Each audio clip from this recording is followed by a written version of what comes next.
Bonjour, je suis Stéphane, agent local Nicaragua, voilà, installé depuis 15 ans à Granada, Nicaragua. Après un coup de cœur pour la destination en 99 et puis donc une première installation d'activité à partir de 2002-2003. Alors nous on est spécialisé dans le voyage de découverte, avec bien sûr la partie incontournable du pays. Le Nicaragua est un pays très varié, avec une dominante qui est la qualité des gens, qui est vraiment une population très attachante. Donc nous on essaye de transmettre la passion qu'on a pour ce pays au travers vraiment de voyages de découverte, d'immersion, de rencontres, de micro-contacts avec les gens.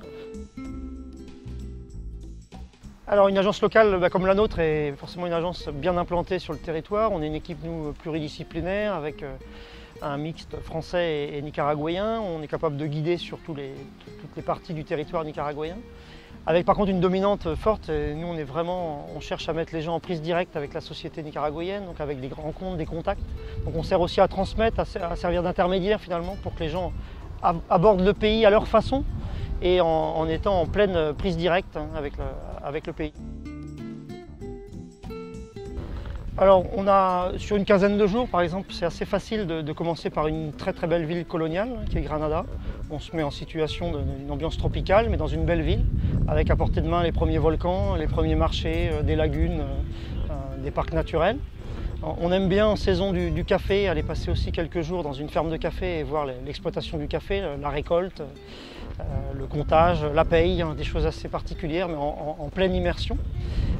Passer un petit peu de temps également dans les cigares, dans la région des cigares. Poursuivre ensuite avec une nouvelle ville coloniale, Léon, qui est très originale, très active, à quelques minutes du Pacifique, on peut aller piquer une petite tête. Et à nouveau des volcans, des parcs, des ambiances urbaines originales, des fresques historiques. Et puis après une fin de séjour plutôt côté Pacifique ou bien sur le côté Grand Lac, puisqu'on a un des plus grands lacs d'Amérique, sur lequel il y a une très grande île avec 2 volcans. On est en immersion dans de la vie rurale, avec des plantations de bananes, avec également des traces précolombiennes. Et puis on aime bien proposer un petit final à nouveau autour de Granada, parce que c'est vraiment la belle ville coloniale, où on a une petite isleta, une petite île hôtel, qui fait souvent un moment de détente en fin de séjour avant de reprendre l'avion. Et allez sur evaneos.com ou tapez la destination Nicaragua.